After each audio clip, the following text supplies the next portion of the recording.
Welcome, fellow Carnalites. This is going to be another episode where I'm just going to ramble a little bit about my own personal findings about feminism and particularly where it came from, and a counterexample to the claims that the West in general is oppressive and that patriarchy is evil. But I'm going to ask first a couple of questions. Does feminism divide the family? Is that the end game for the feminist movement even today? Now, we live in a world where even asking the question is blasphemy, because according to modern day feminists, there was no other way to grant women the right to vote. The ends justified the means. What if I told you that was a lie? What if I told you that there is in fact a group of women in our own nation's illustrious history who were granted suffrage without a single chant or a single protest?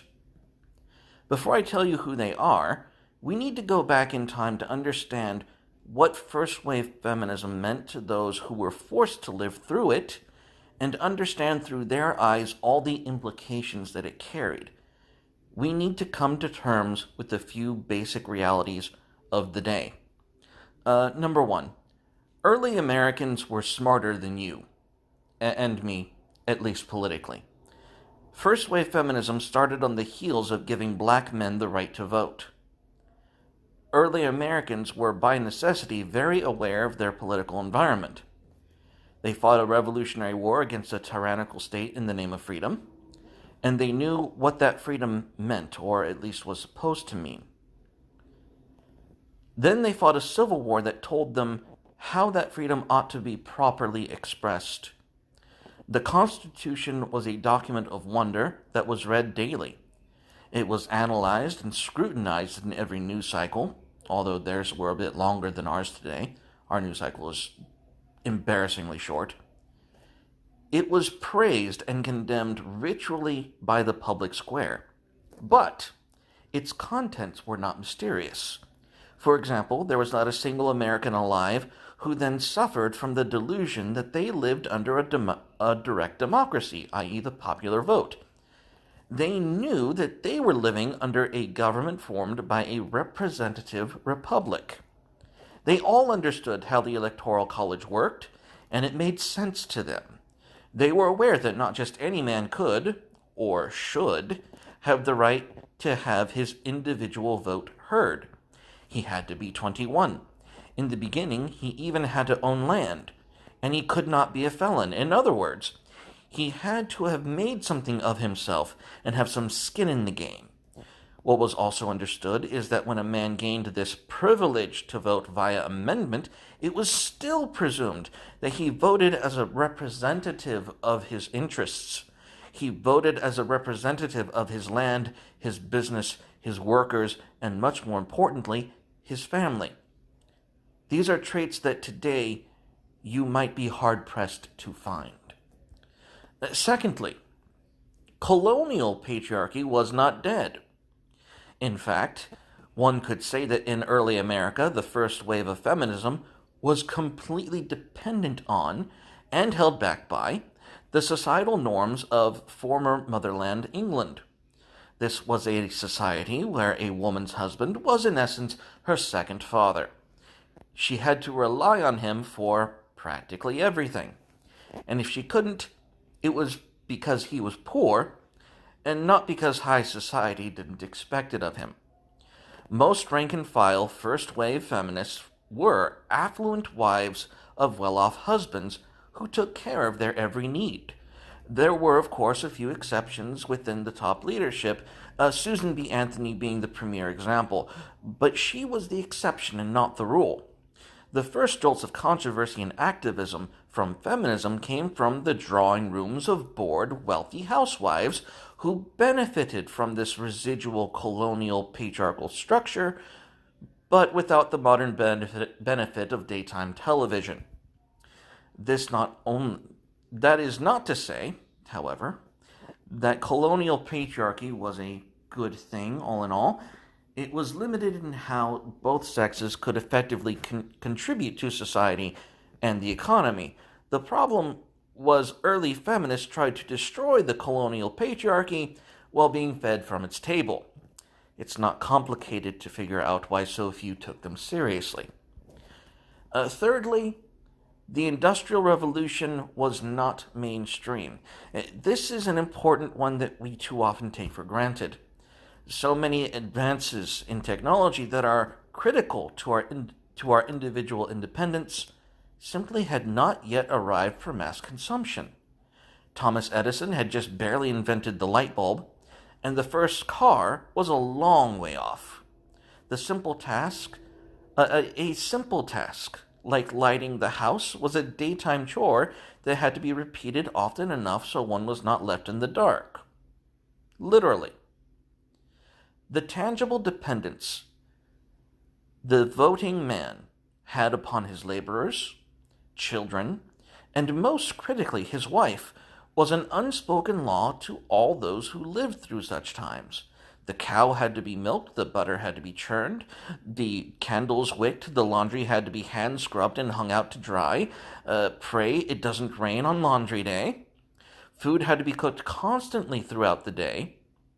Clothes were mended by hand, and this was just for the personal household.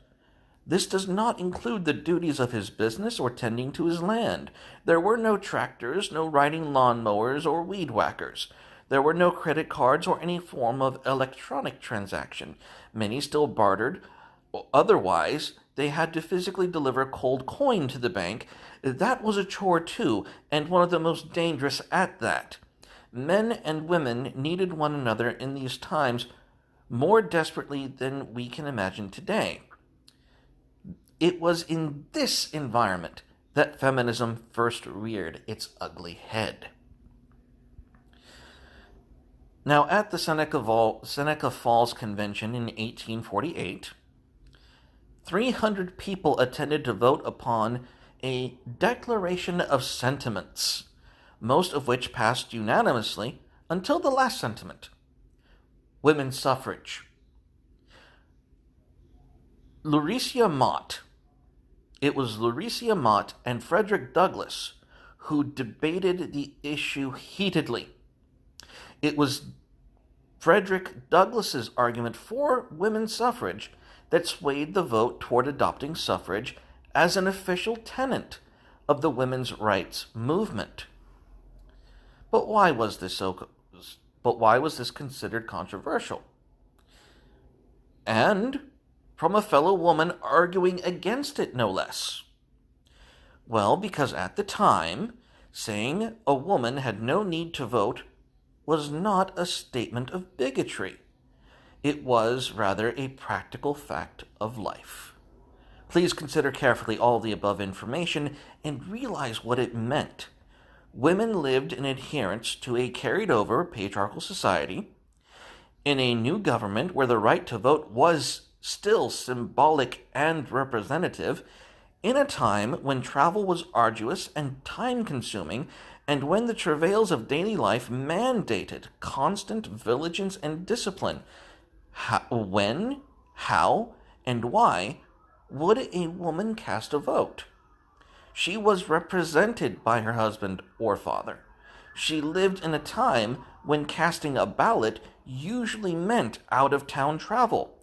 Election season was the season she would be most needed to ensure the day-to-day chores and duties were at least maintained just to keep the house running. Casting a vote that differed from that of her husband, who voted for his interests, would most assuredly cancel out that same vote for her family. Why else would the woman stand and declare that she too must go to the ballot box, if not to defy her husband, father, and family? And at what cost was she willing to go and do so? At what injury was she willing to inflict upon those she knew so heavily relied upon her?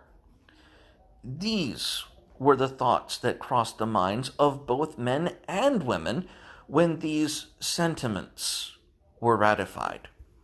Any reasonable person would have cause to be concerned, and the first feminists didn't help.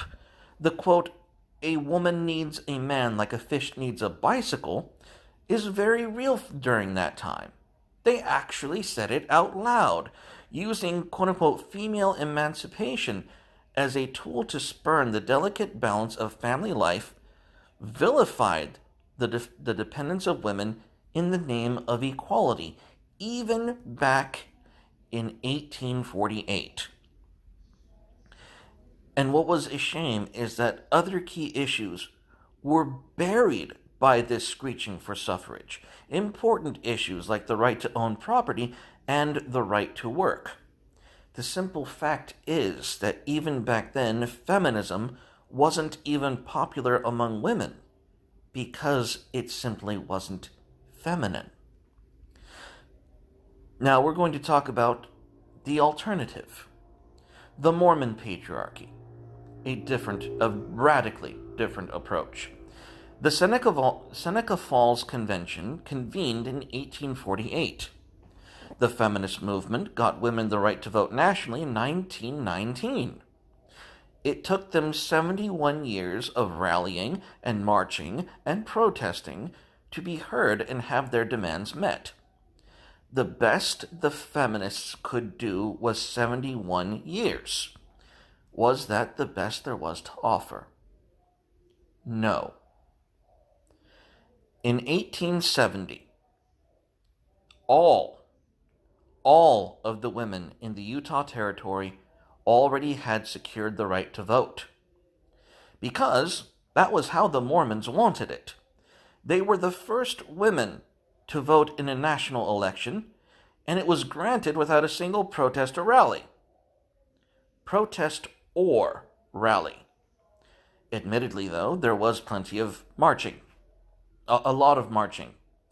Nearly a nationwide march that started from New York to Ohio to Missouri, and then back to Illinois, and finally a long winter's march through the mountains to the Utah Valley.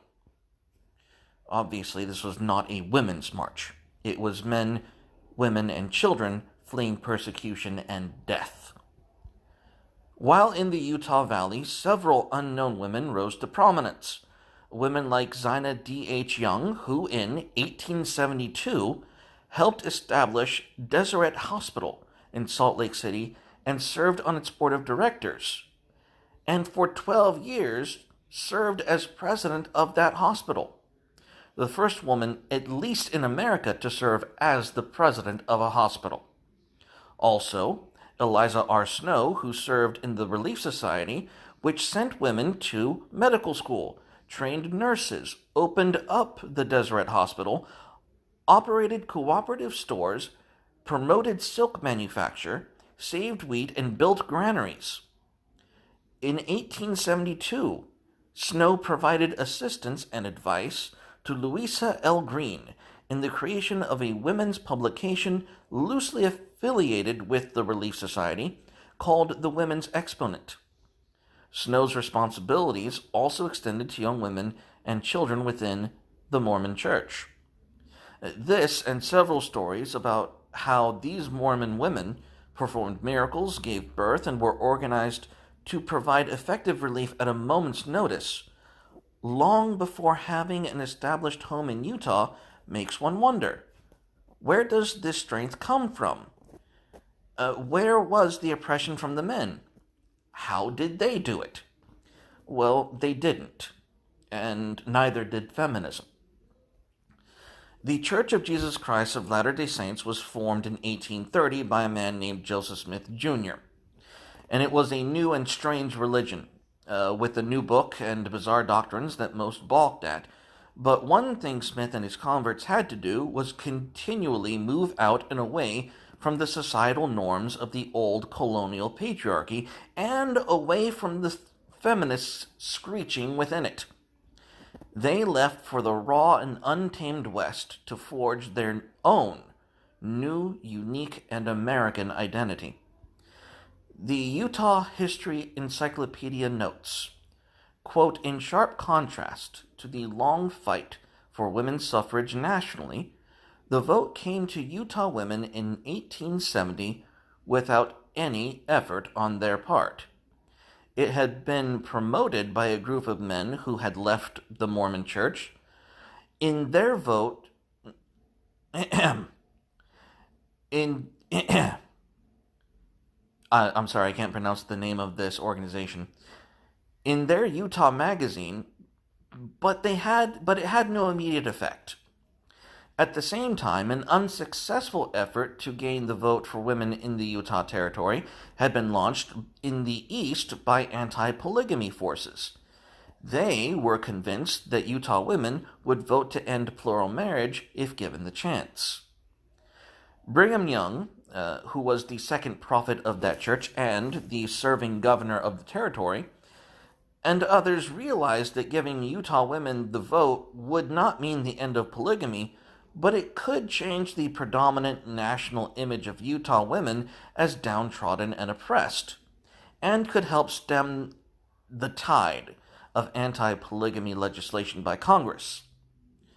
With no dissenting votes, the territorial legislature passed an act giving the vote, but not the right to hold office, it must give that caveat, to women on the 10th of February in 1869. The act was signed 2 days later by the acting governor, S.A. Mann, and on the 14th of February, the first woman voter in the municipal election was reportedly Sarah Young, a grandniece to Brigham Young. Now, people are wondering, well, how did that happen? How did these women come to be these powerhouses? And that is because the Mormon Patriarchy ordains an organization called the Relief Society. If you were to believe the feminist propaganda that the Western states were more open to women's rights because of, quote, open-mindedness and progressivism, you are missing the forest for the trees. Women were not granted the right to vote because of man's goodwill and exposure to fresher air. The women of the West were granted the right to vote because the men were far more inclined to reward them for helping them build civilization from the ground up. Mormons were no exception to this phenomenon, with a slight caveat. Joseph Smith Jr. organized the women under the priesthood, which is also referred to as the patriarchal order, and made them an integral part of the faith. And this organization that he organized them under is called the Relief Society. According to Charity Never Faileth, a history of the Relief Society, in the spring of 1842, Sarah Granger Kimball and her seamstress, Margaret A. Cook, discussed combining their efforts to sew clothing for the workers constructing the Latter-day Saints Nauvoo Temple. They determined to invite their neighbors to assist in creating a ladies' society. Kimball asked Eliza R. Snow to write a constitution and bylaws for the organization for submission to the president of the church, Joseph Smith, for review. After reviewing the documents, Smith called them the best he had ever seen. But he adds, "This is not what you want. Tell the sisters their offering is accepted of the Lord, and he has something better for them than a written constitution. I will organize the women under the priesthood after a pattern of the priesthood," Smith stated.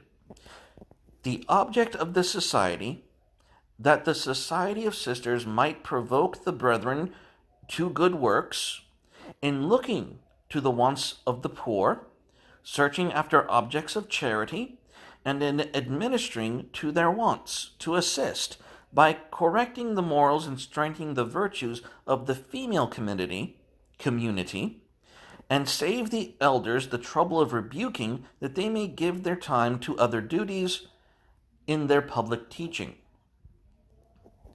Today, the Relief Society stands as the oldest and largest women's organization in the world. This organization, and the added doctrines of men and women being of equal worth in the sight of God, and many other additional instructions given in the very same temples they were now laboring to build, created a uniquely strong bond between the men and women of that faith. But then we come to the Mormon mistake.